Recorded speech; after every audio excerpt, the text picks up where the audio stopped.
my talk. Here we go.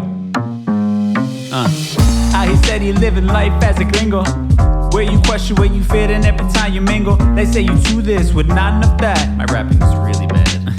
This life as a gringo.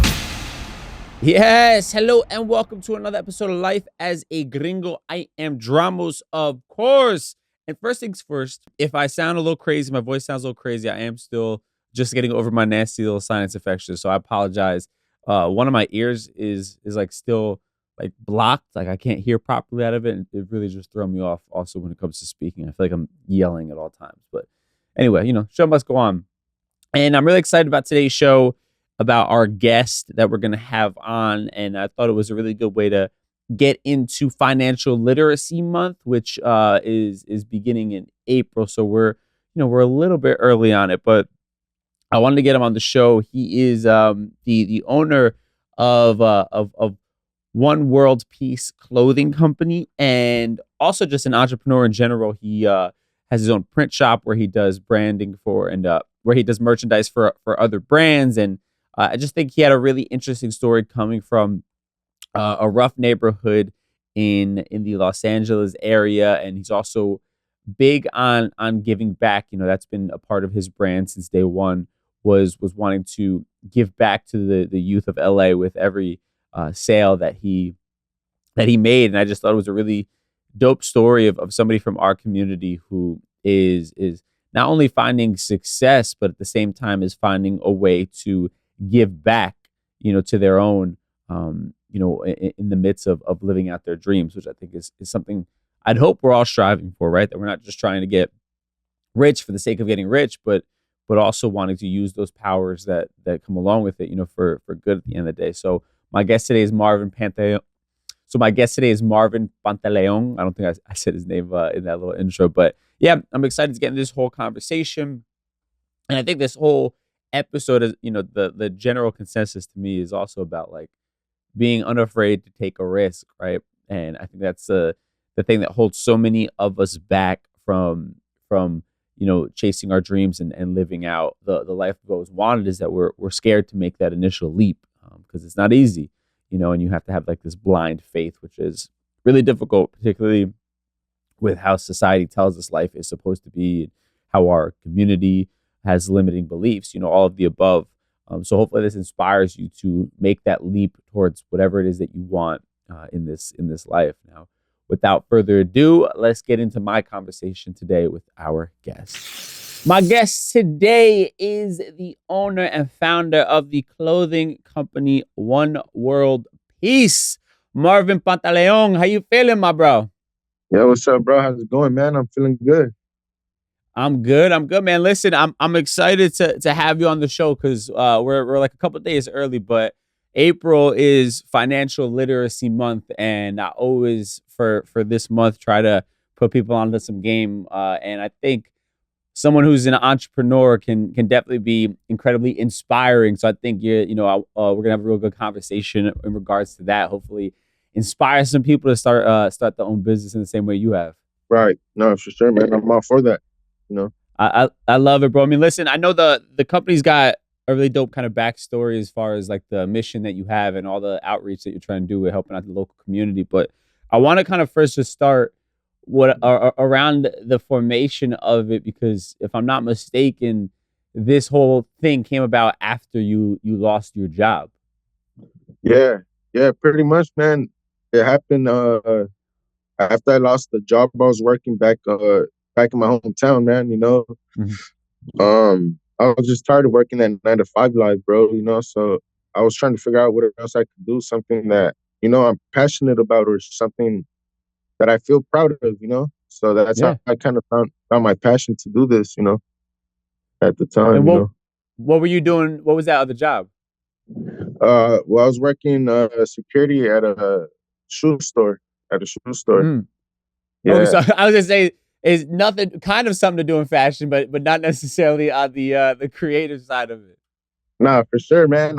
I used to see how people used to react to certain shoes that they would buy, but what really inspired me was during summertime. Yeah. they're selling backpacks, and I went to go see how much they cost, and I saw a Kevin Yeah. Durant backpack for like $80, and I was like, Mm. damn, we have to do Yeah. something about this. So that inspired me to create my clothing brand to sell a shirt and give a backpack to a student in my community. So that's pretty much where the idea started. Damn. So from the start, that has it like it's been hand in hand with giving back for you. It wasn't just like you started doing clothing line and then you added that to it. That was kind of a part of the whole process to begin with. Well, when I was like 19, because I used to play high school football, so Yeah. that's kind of where I got some of my dedication and stuff. Like You were playing. coaching. Yeah, I was coaching, but prior to that, I was a football player back in high Yeah. school. So that's where I learned how to be disciplined. Kind of taught me a mentality, bro. Yeah, I mean, but I think that's probably one of the hardest things to learn, right? Because everybody wants to be an entrepreneur, everybody wants to start their own business, they want to work for themselves, they don't want to work a 9 to 5, but there's a discipline that has to happen because as fucked up as it sounds, right? Yeah. It's so much easier to just have somebody tell you where you have to be every day and what you have to do than it is to be the one to tell yourself that, right? For whatever reason, like we will, be nervous about not, showing up for work or nervous about disappointing our boss. But when it comes to ourselves and we have no problem kind of letting ourselves down to a degree. No, for sure. I guess, that's kind of like a good thing and a bad thing. Right. Yeah, but now it's having control of that decision. Yeah. 'Cause Yeah. with Well, that right. Well, that's, you gotta, understand all the responsibility that comes along with making that decision, right? So I mean, for you, what were like the first steps at that point, right? Because you lose your job, you got the idea that like, all right, I want to do something with clothing, but I also want to make sure I'm giving back while doing it. What are then like the first steps that you're taking? Yeah, so my first steps is figuring out how pretty much how I could start my clothing. Like how Yeah. can I start my clothing for all I had in my time at the time was $100. After Mm. my job, I got my check and all I had was $100 to invest. So I was trying to figure out Damn. where I could go get my $100 started. So I Yeah. went to down I live in downtown I live nearby downtown LA at Right. the time. I went to downtown to go figure out the wholesale district, and I Yeah. ran into a lady who was willing to work with me for $100 to start my shirts. So what is she? She's a printer. Yeah, she's a printer back in the day, back in 2014. So she gave me a shot, Damn. man. She's like, you know what? I like your story, what you're doing. So Yeah. pretty much, dude, like a lot of ways for me, like how I maneuvered through this in the beginning was using my purpose, my story to stand Mm. on, to move around. And people at the time I was 21, people kind of saw me as a young kid that was ambitious. So I kind of Yeah. feel like she saw that in me, and she said, "I'll work with you. I'll make 12 shirts for $100." And that's Wow. where pretty much I got everything going. So what? So like, what were you basically were just going out there and you were telling your story to anybody that would listen, basically, right? Like you were being unafraid about sharing it. Yeah, yeah. At the time, I was just excited, to get this going. Right. Right. And but I think that's like the biggest part is I think also like you have to be unafraid to share your ideas, but also it's because you don't know who's listening, who's there, who can help you, who might be willing to help you. Like closed mouths don't get fed, as they say, right? No, So for sure. you got to just be, especially at the beginning when you don't have much in terms of leverage, like you got to just appeal to people as human beings at the end of the day, right? And make that human connection Sure. with someone, which I think a lot of people, particularly in today's like social media era, we forget that there's human beings on the other side of those screens, right? And like Yeah. that's like to me when I look back on my career, the biggest thing that I've had going for me was just the human interactions that I made, right? That's like majority of the reason why I'm here. Like first and foremost, I had to get a shot, right? And what got me the shot was like just being a normal, decent human being that would like just talk to somebody and appeal to them as another person.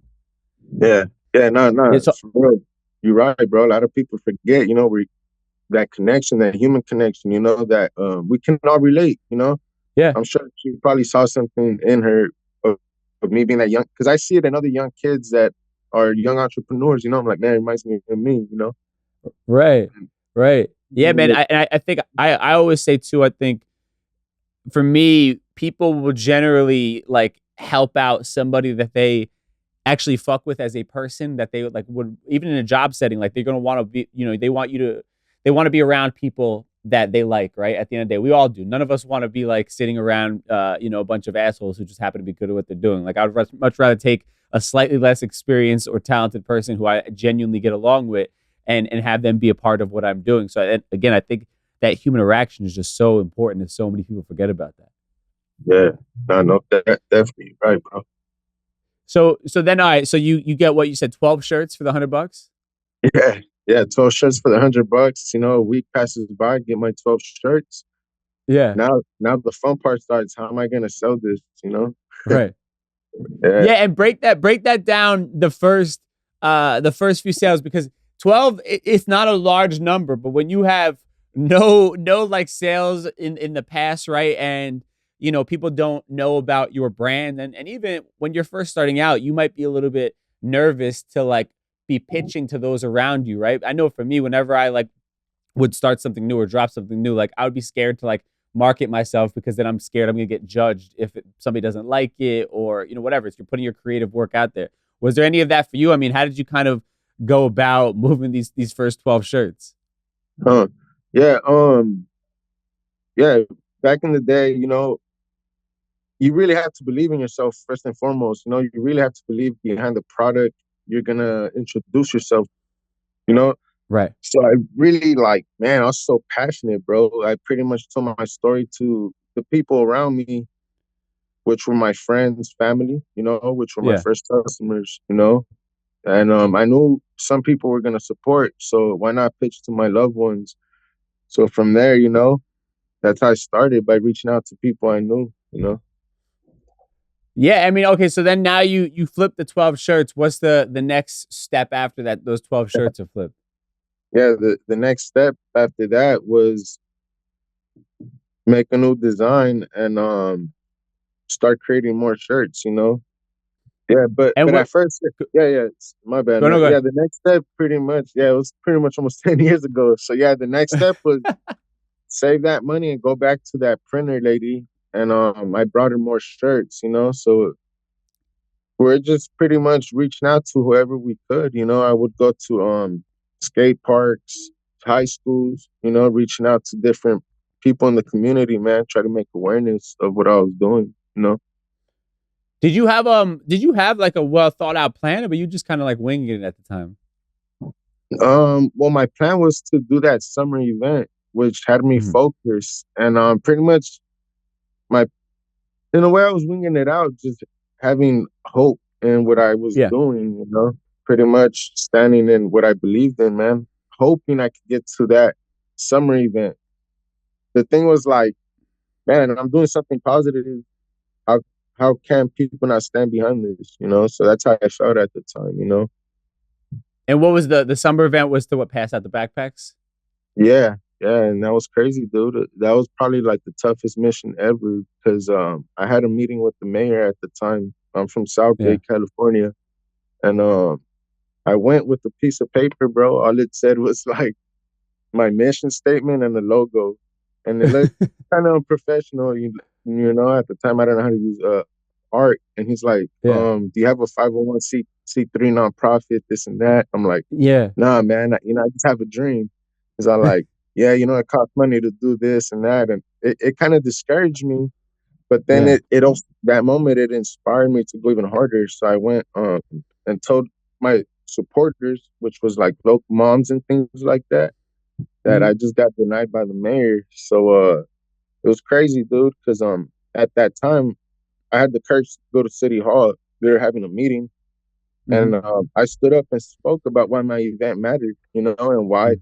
the community need the community needs this. So they pretty much related back to going to that human connection. Right. They felt that, like, wow, look at this young kid. He wants to make a difference in the community. So they got my support, and they allowed me to do that event for free, bro. you know? Oh, so like you didn't have to pay for permits or anything like that. Nah, dude, that was like a blessing right there, you know? And that moment just inspired me to just become a better creator, you know, after that. Yeah, I think one thing that is sticking out to me because when you go into those rooms, people are gonna try to make you feel dumb, right? So they're telling you you don't got all the shit that you need, the 501c3 and all that kind of stuff, right? But like, at the end of the day, I think, like you said, a lot of people would be slightly discouraged. I know I've had instances like that where somebody made me feel dumb and then was telling me that I don't know what I'm doing and like I can't do it the way that I thought I was gonna do it, right? Right. And I think there's obviously information and knowledge to be learned from what you don't know. But at the same time, just because someone else is used to doing something a certain way doesn't mean that that is the only way for you to do it. You know what I'm saying? Like that is what often happens with people, especially when we are talking to somebody who is in a position of power on the path to what we're doing. We allow their like, man, they're probably at this point jaded to everything. You know what I'm saying? This is a job for them. They're so used to doing things the way they do it. We allow their opinion to kind of discourage us and think that there's no other possible way to do something. Like if you keep grinding it out and you refuse to give up on it, you're gonna figure out a pathway towards it at some point somehow. Yeah, no, definitely, man. You ever seen that meme, bro, where it's like that person's digging, and Yeah, then one of them quits, but then yeah. he was so close, you know? Like that thing inspired me at the time, bro. Like, like I'm gonna keep digging till I find gold or Right. whatever it is, you know? Yeah. Yeah, there's in that this book Think and Grow Rich, they have a story of a dude who bought like this is back when like the gold rush was happening. He bought a mine and he was drilling, never found any gold, so he gave up and sold it to somebody and they decided just for the hell of it to drill a little bit more and they hit gold like, right away on that, right? 'Cause all that guy had to do was just not give up on what he was doing. And I Yeah. think the other thing that stuck out to me was like you got this bigger goal in mind, which obviously is kind of like your guiding light, your North Star, but you don't have to have everything else figured out around it, right? I feel like so many people get caught up in that planning phase that they don't actually end up taking action because they just keep creating excuses as to why they're not ready to do it. And I'm like a firm believer of like, oftentimes you just got to do stuff before you're ready. For sure.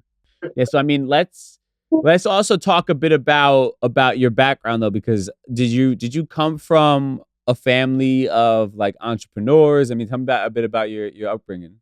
Yeah, man. So I grew up, oldest brother of four, single mom, Mm, you know.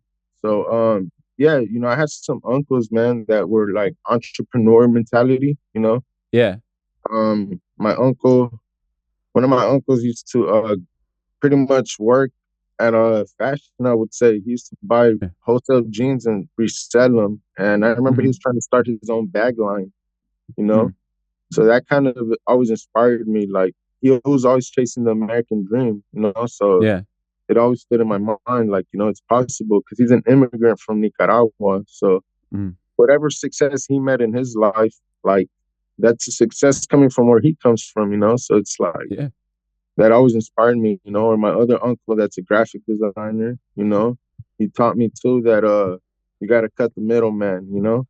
Mm, So that I always like stood that. with me. Yeah. Yeah. Yeah, I So like that a lot, cutting the minimum. I want to get back to that, but I want to ask you about being the oldest amongst a single mother household.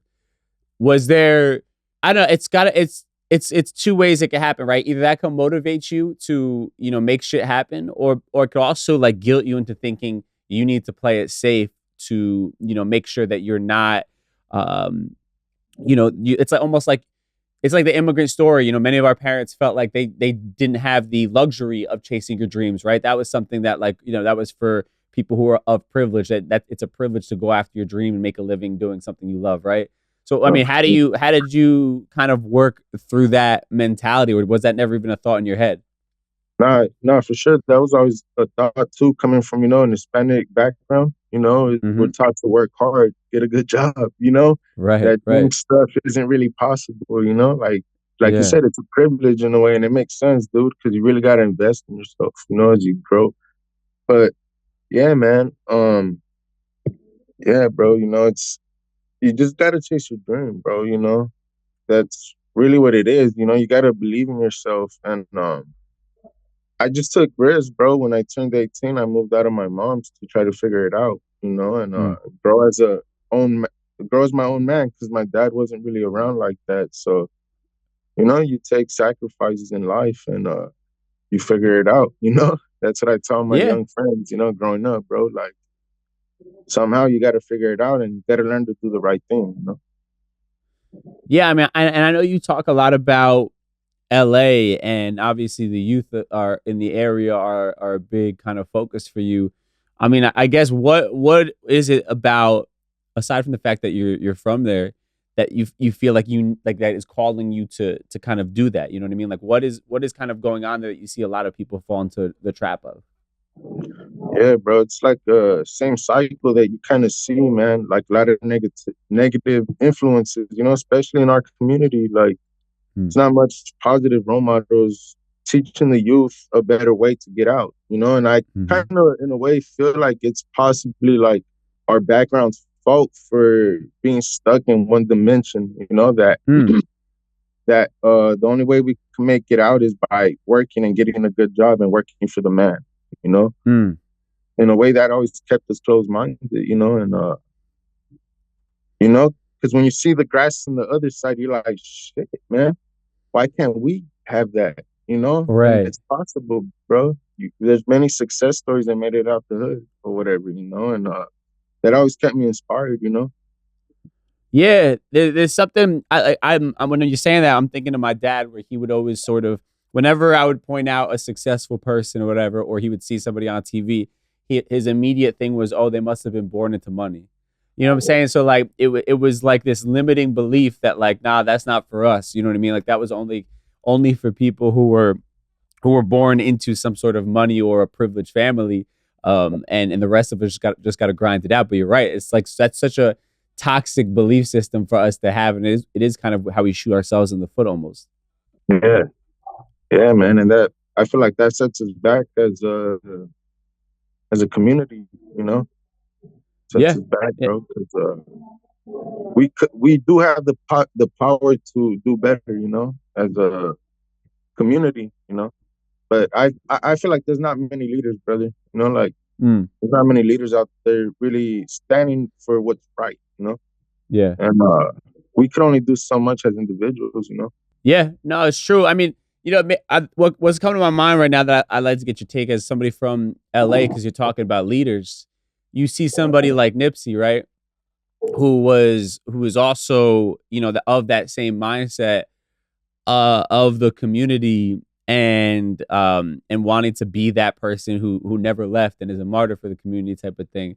But what's fucked up is that unfortunately, like in history, those who have decided to stand up for everybody ultimately end up paying like the most tragic price. You know what I mean? It's a weird, I don't know. It's just a fucking weird glitch in life almost. You know what I mean? That like can easily make you very cynical and just be like, fuck it, I'm gonna stay in my own lane and do my own thing, because look what happens to those who decide they're gonna speak out or be that person who's always And, out there doing something.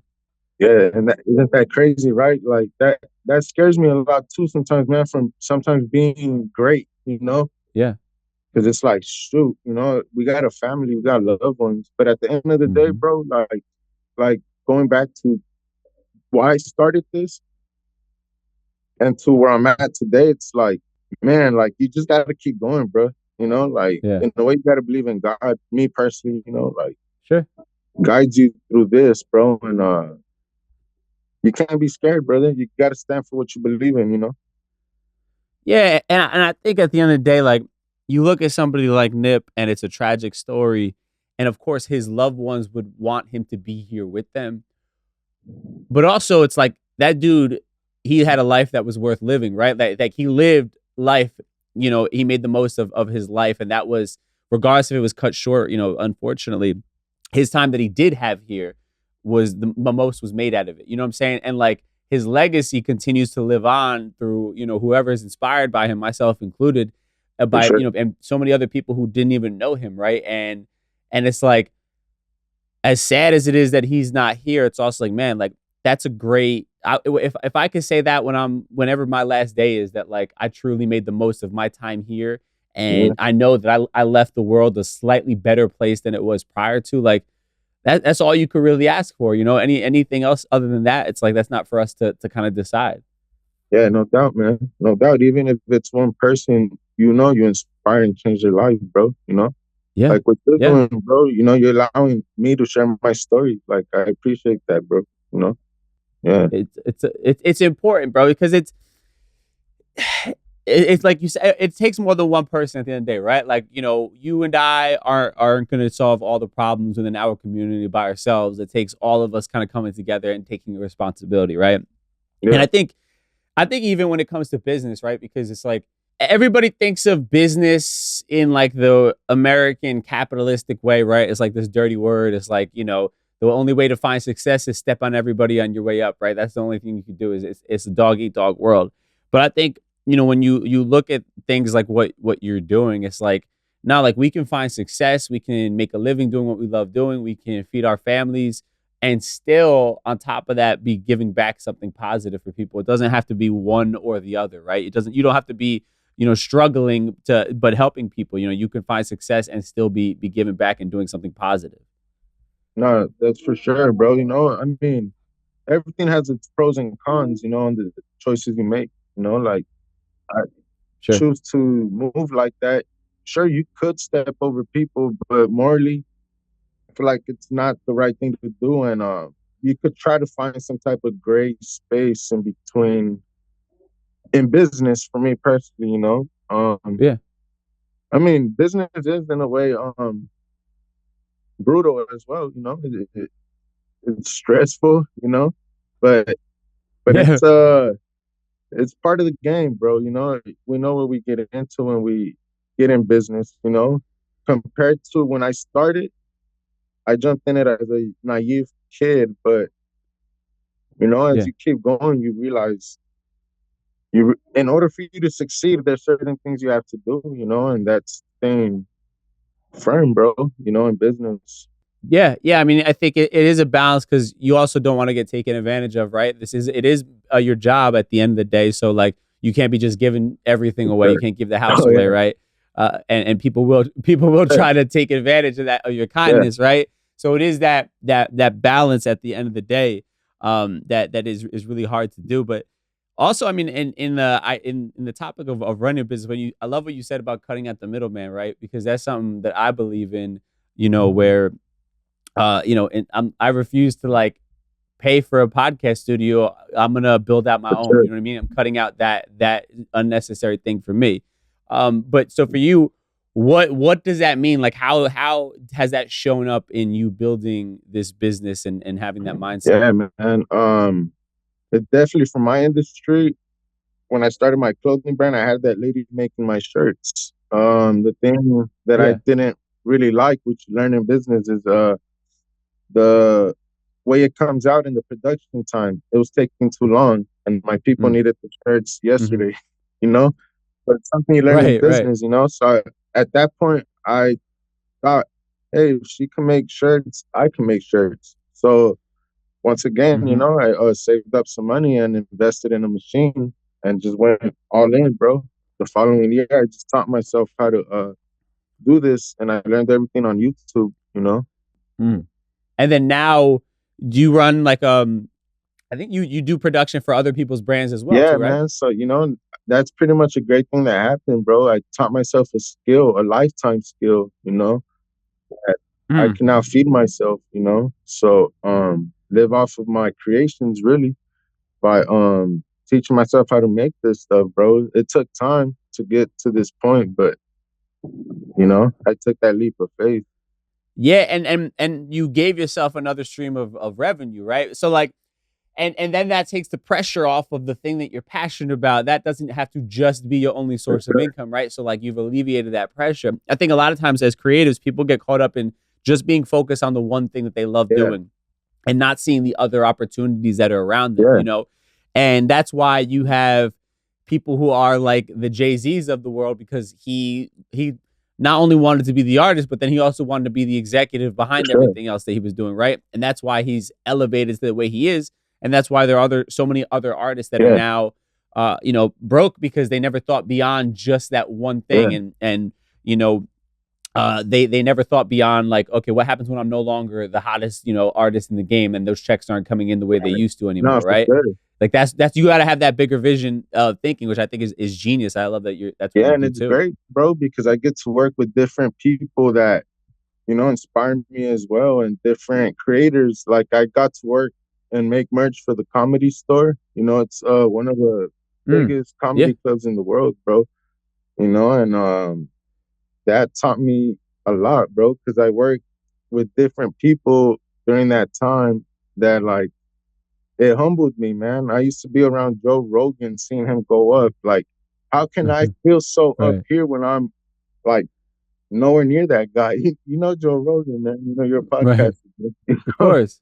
So it's like, why Yeah. am I gonna feel so Yeah. like, man? I just went to Europe. Like, I just, like that's what my skill kind of taught me, bro. Being around different environments. Making clothes for comics. Right now I'm working on a project for this up and coming comic. Her name's Jetski Johnson. We're doing Mhm. like a drop for her merch, and she wants to do something that's just not any like typical merch. She wants to work on like a Right. collection. So you know that's pretty cool. That my talent kind of got me there. Like because you're right. I used to think like, oh yeah, Yeah. it's just my brand, like a rapper. Like all they worried about was Right. that song, but they never focus on, let me see if I could get Yeah. behind this Yeah. record and, like DJ Khaled and things like that, man, like, yeah, Mm. Yeah. I mean, I think it's like because you're talking about like you went to Europe and you did the fashion show in was it Paris if I'm not mistaken, yeah, right? Um, so it's like it's easy to get gassed up over your accomplishments as well, and I think that that's something people have to kind of be aware of, as well as like it's not always about the sexy part of the job, the part that impresses everybody. You know what I'm saying? Like at the end of the day, like the shit that you do behind the scenes that nobody sees, like that's the most probably important part to any for business. You sure. know what I'm saying? It's everything you're putting into it behind it, and when you start getting too caught up in like all the hype or any of these things, you start thinking you're above having to do some of that grunt work or that hard leg work, and that's an easy way to like if you are lucky enough to find any success, it's an easy way to then quickly lose it because you're not going to be consistent and disciplined like we were talking about when Yep. we started. No, that's a fact, bro. That's why it's like a game, man. Like you gotta stay Mhm. focused, bro. Gotta have that Mamba mentality.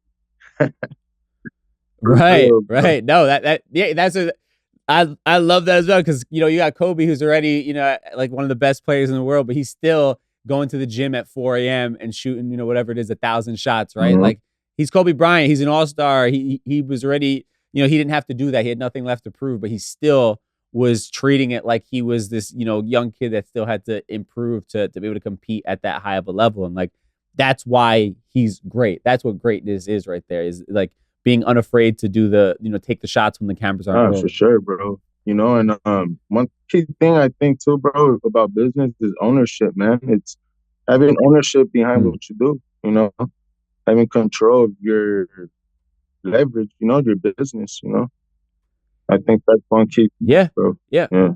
No, I think that's a great kind of point at the end of the day because it's like they call it IP, intellectual property. Like that's your most powerful asset because nobody can recreate the way your mind thinks or what you conceptualize, right? But they can if you sell them that, then they can basically own everything that you've created at that point and act as if they are you, right? Like they can if my podcast was owned by somebody else, they can replace me and just drop somebody else in here because they own that, that Yeah. property, that name at Yeah. that point, So it's like you got to be mindful of not giving that up and understanding what's really important, if you're trying to do things like this for the long run. Because it's easy when people are waving a check in your face or and you're struggling still, you're just gonna give up everything at that point just for an opportunity. But I think in general, it's like you got to remember the long game of what you're trying to achieve, and you got to have enough confidence and faith in yourself that like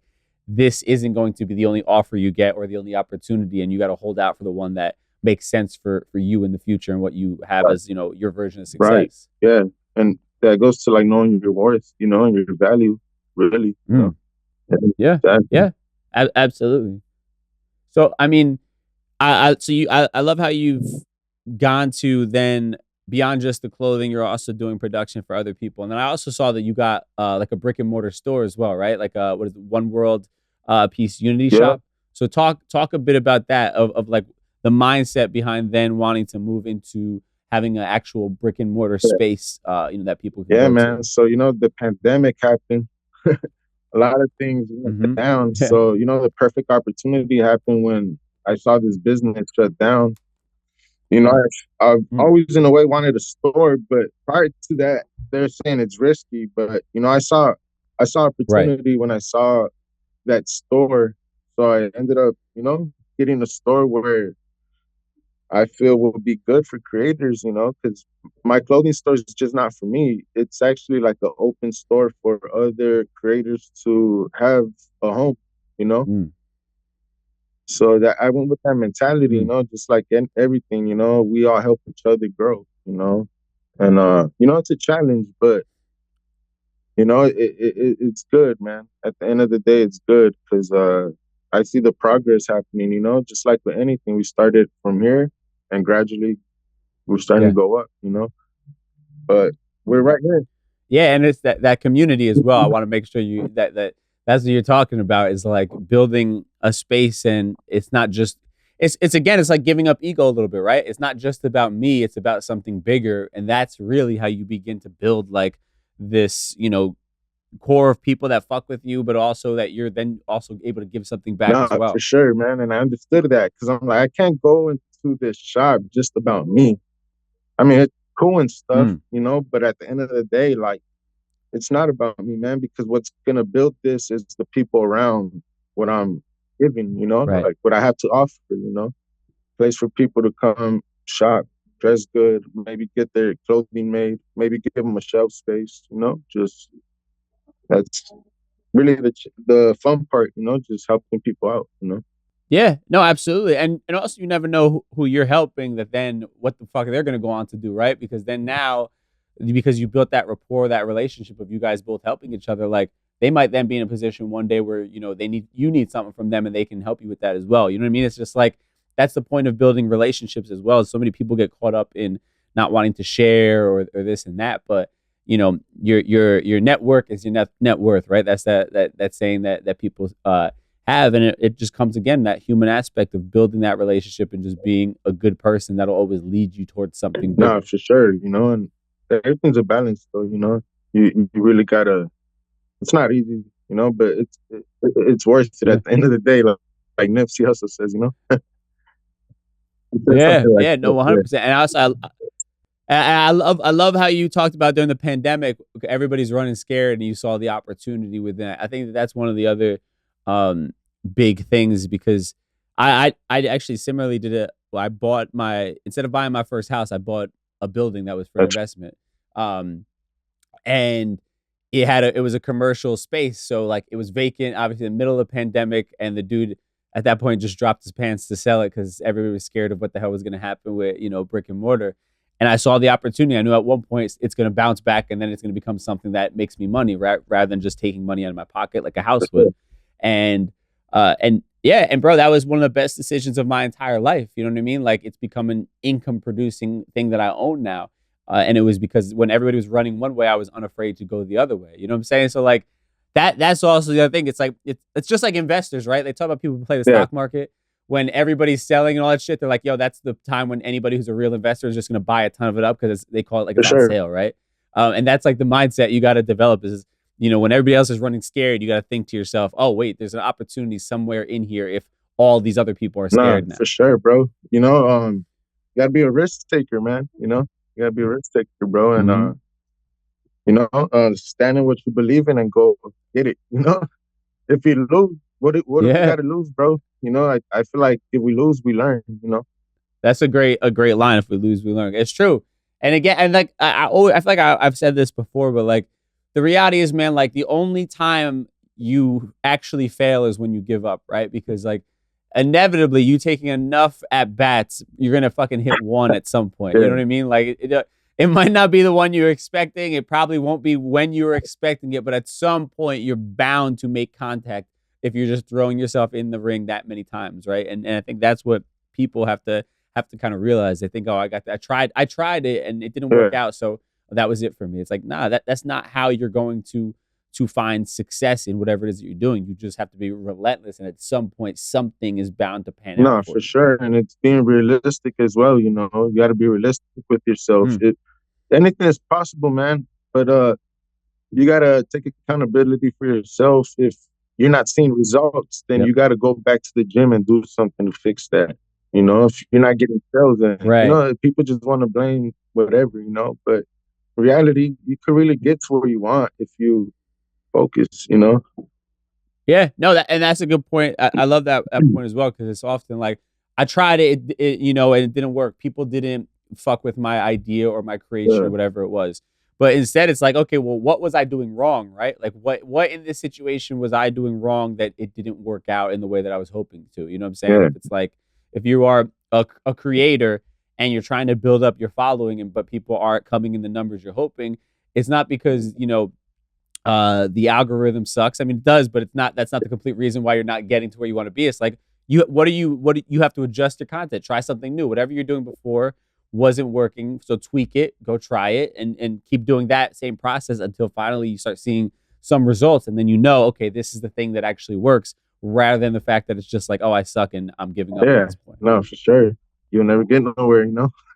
Yeah, no, it's a fact, man. So listen, bro. I appreciate your conversation and everything that you've been putting out there.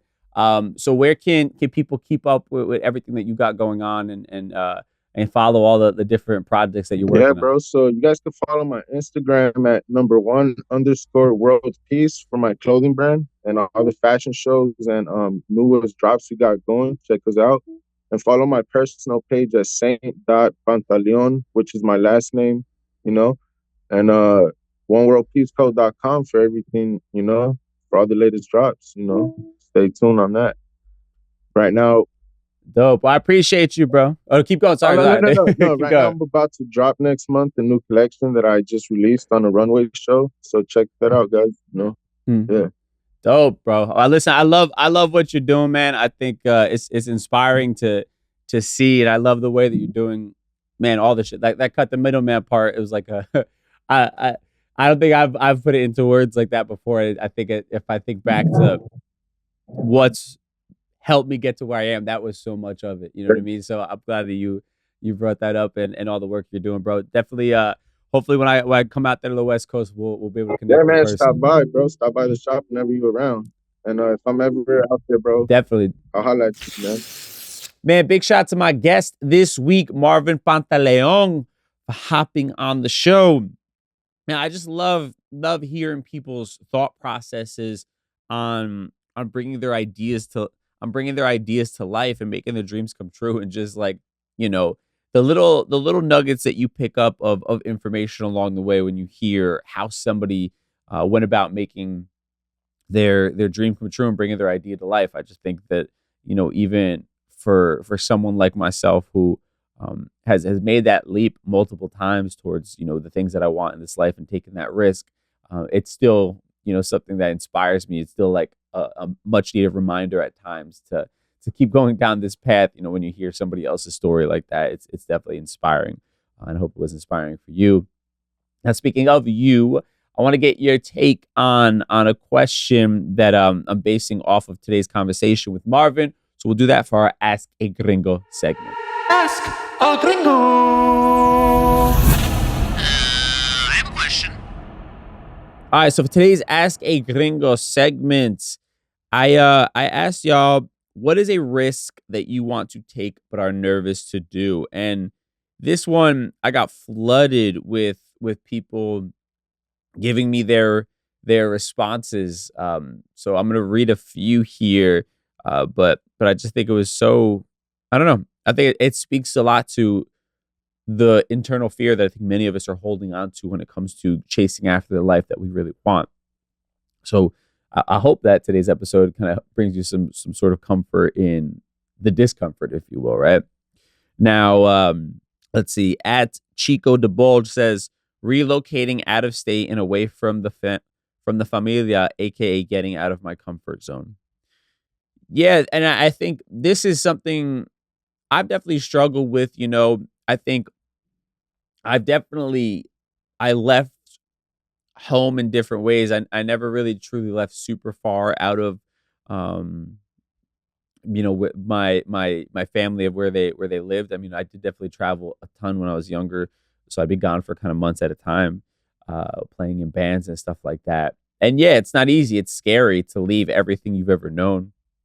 And I think that there's a time and place for everything, right? I think I'm at the point in my life right now where I've done a lot of the shit that I've wanted to do, and now for me, I want to make family a priority. So, coming back to not back home, but close enough to my house where I get to see my parents on a regular basis.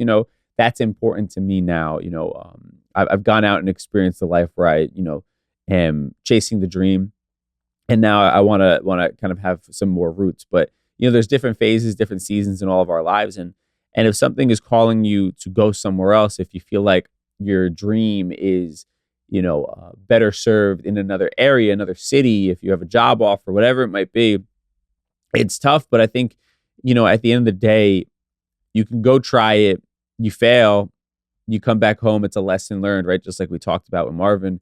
And at least you got to have that experience. I think definitely being around our family oftentimes can hinder us because we end up getting coddled and we end up getting sort of shielded from the outside world, and we're not, I think, learning or exploring or growing as much as we can. And it's not because, especially, man, fuck our I know for my family, I think it's very common for Latin families, like, you could be living with your family, till you're older to get married. And then even then you could be, still living with the family with your kids in the same house and everything like that. And nobody would bat an eye. My mom would love for me to still be living at home right now, so it's easy to get caught up in that comfort, but when everybody's kind of telling you, no, just stay. But I'm rambling, just kind of saying, like, the discomfort is worth it. And sometimes, you gotta push yourself out of your bubble if you really want to see, your own full potential at the end of the day. And I think that's what hopefully most of us are striving for, or should be, at least, right? Making the most of our time here on this earth. At Cali.boy.auth said, man, so many things. Ultimately, I want to make my own path to be a successful life. But what if I fail? I think that's interesting to me. And obviously, I think it's something that all of us think about, right? The idea of failure, and then failing publicly, right? Especially like today's social media, where people are keeping tabs on you, or even just like if you're leaving your hometown and you end up having to come back, right? The embarrassment, and I'm using air quotes, the embarrassment of facing, everybody and saying, oh yeah, it didn't work out, right? But I think, again, like today's conversation, like there's no failures, it's just lessons, right? And if something didn't work, it's not, oh, this isn't meant for me, or I'm not cut out to find the success that I'm hoping for. It's like, no, I have to recalibrate. I have to readjust my approach, and maybe pivot or try things a different way, right? That's what a failure should bring out in you. And of course, there's the like disappointment. We're only human, if we have an idea, we're excited about it, and it doesn't pan out the way we'd hope. We're disappointed, we're upset, we're sad about it. I think that there's normal, those are normal human emotions. But you can't allow it to just stop you from doing what you're doing. Again, like the only failure is quitting at the end of the day. And things aren't necessarily going to pan out exactly how you'd hoped in the time frame that you hope. But inevitably, like I said, earlier, like you keep trying things, you keep putting yourself out there, eventually you're bound to hit on something. It's just, odds, right? Like the odds are in your favor at that point. It's impossible for that not to happen if you keep going, right? So I think, not worrying about failure, just worrying about happiness and worrying about and understanding the fact that, again, there is no real failure. It's a fucking lesson at the end of the day. You know what I'm saying? Like if you were in school and you got a bad grade on a test, your life wasn't over there, right? It was like, oh, I have to relearn something. I have to go back and hit the books harder, right? If I want to do good on the next test. And that's all that this is in life, right? Except it's, obviously there's more at risk, more at stake. There's money, there's time, whatever it might be. But at the end of the day, all of this stuff is just meant to keep teaching you something until you get it right. And that's how you have to look at the idea of taking a risk and going down the path towards living out your dreams. Because, dude, like, what is the meaning of life to just, kind of live this mediocre way that you're not really happy about? Like, why even sort of, I don't know. I don't want to get dark, but it's also like, for me, if I'm not going down the path that I want, or at least trying to live the life that I want, I'm wasting my life at that point, right? And again, we all have responsibilities. We all have different circumstances. So I'm not saying go drop everything and run after your dreams right now, but you got to figure out a way to begin to scratch that itch and to explore that with whatever free time or resources that you have, right? Because that's the only thing that makes life worth living, is a life that is full of passion for the things that you're doing. And let's see, last one here. I'm going to keep it anonymous. I'm not sure if they want me to say it's kind of personal, but they said, to see a therapist, I'm scared to see one and find out how messed up or unfixable I am. Pretty sad. At the end of the day, you're not unfixable. Nobody is. Nobody's broken. Nobody is too far gone or whatever it might be. Like, I think what you have to realize, what I've realized from all of this stuff, from these conversations with therapists and reading and different things like that, is everything that is going on within us. And obviously there are certain maybe things that some of us are predisposed to, but for the most part, everything is a learned behavior. It's a reaction to something that happened to us, right? And because it is something that came from an external source, that means that we could also get rid of it, right? It's not something that is like inherently a part of us. It's just, again, a behavior that we learn, a way that we've learned to deal with things, a way of thinking that sort of drives us towards being depressed or anxious or whatever it might be. And those are all things that we can unlearn. And it's not always easy. It's probably, in fact, not going to be easy. It's going to be a long, never-ending process. But over time, with the work, with therapy, with talking to someone, with being proactive, like, you can become better and undo some of those habits or those negative feelings that you find yourself sort of living with, right? And I'm somebody who has suffered with depression and anxiety, and it's an ongoing struggle. But I also know that fix, or the betterment of myself, is possible, right? Because the things that are causing these feelings in me were learned behaviors, right? Things from my childhood, trauma that happened to me, the way that I interpreted stuff, right? And I know that I've made gigantic strides over the last couple of years, with my depression and my anxiety. And even in those moments of having it, being able to talk myself down a bit, right? That's been a huge thing, where I can literally just be like in a depressed mode and look at it almost like an outsider and kind of say, like, hey, you're just in like a loop right now of depression. This isn't going to last forever. It never does. And just kind of be aware of those feelings of what's coming up. But, remember that this won't last forever. Right. And that's like, you're talking yourself through it. And I don't know what everybody, obviously I can only speak for myself. I don't know what everybody's issues are, but at the end of the day, with enough work, with enough help, we can begin to undo and unlearn, some of the damaging thoughts or behaviors or things like that we've adapted. So, you shouldn't have any fear of going to a therapist at all. There's not going to be some moment that happens where a therapist just says, sorry, you're just too fucked up for me to talk to. Like, that just doesn't happen. That's not a real thing. And also, what I will say is, be prepared to have to go see multiple therapists until you find one that you like, right? And that's like a process. That's like dating. You have to, you can't think that the first one is going to be the one that you gel with. There are different things that work for different people. And I've seen multiple therapists at different points in my life. I'm currently seeing one right now that, I think is exactly who I need to see for this point in my life, and that might change later down the road. But again, it's an ongoing process. You have to be committed to it. It's not easy. But it will change your life, and being dedicated towards getting over some of the things that plague you, is completely necessary. And again, there's no such thing as being too broken, too fucked up, or anything like that. Like, this is all learned behavior, and because it's all learned behavior, it means that we can also then unlearn it by doing the work. And with that said, thank you all so much for participating at DJ Dramos on Instagram. If you want to be a part of these conversations. Now, with that said, let's tie everything we talked about today in a neat little bow in a segment we call Conclusion Stew. Time for conclusion stew.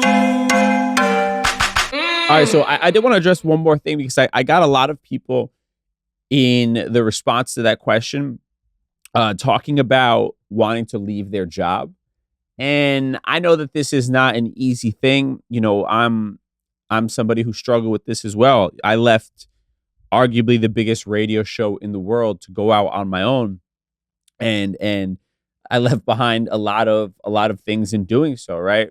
And it was a decision that took me a few years to really finally pull the trigger on, and even after the fact, wondering if I did the right thing. So I can relate to this in so many different ways. Especially, that was a job where I had a steady paycheck, and probably one of the safest gigs in this industry, where everybody's job is on the line for the most part. So it was a really stable job and came with a lot of perks as well, right?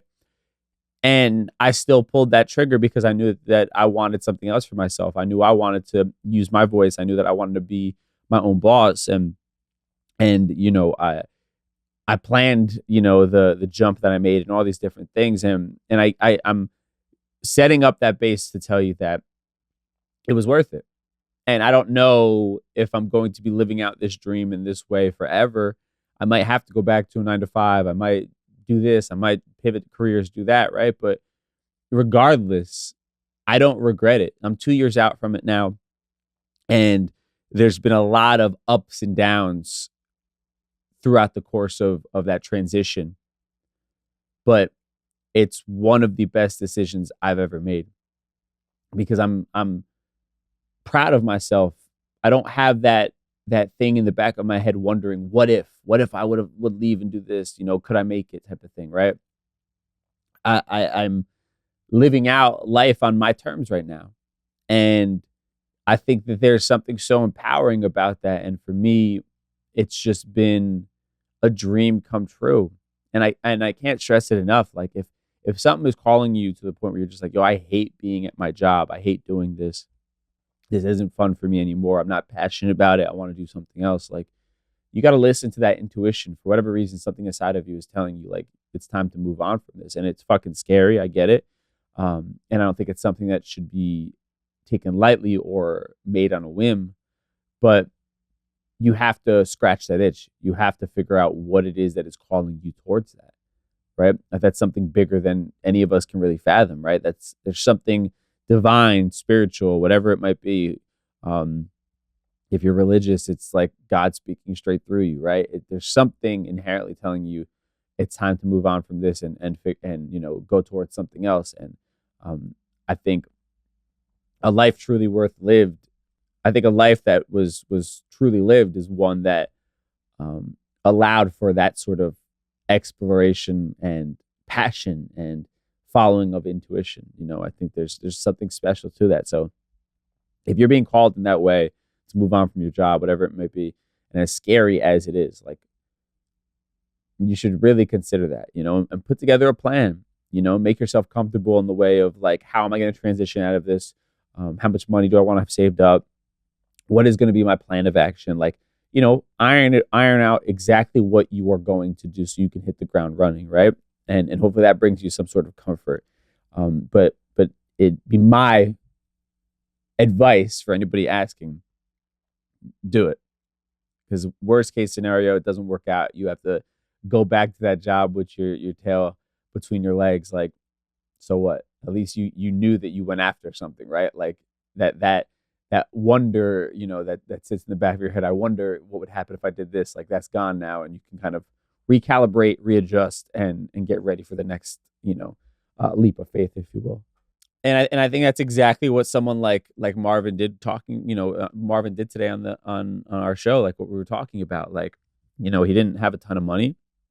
He created, kind of a bigger vision for what he wanted, right? His goal was to be able to do this backpack giveaway.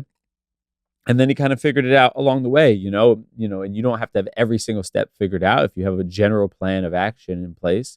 And obviously it's different for everybody else. He was fired, so he really didn't have time to create a plan of action. But, I think at the end of the day, if you're hungry enough, you're going to figure out ways to make it all work out, right? He went and figured out how to just get his first batch of shirts, and then, building from there. And I just think, that risk taking, and going after what you want and having belief in something bigger than yourself, like all of those things, man, are just crucial to our happiness in life. And I think the other big thing that I really took away from him was cut out the middleman, right?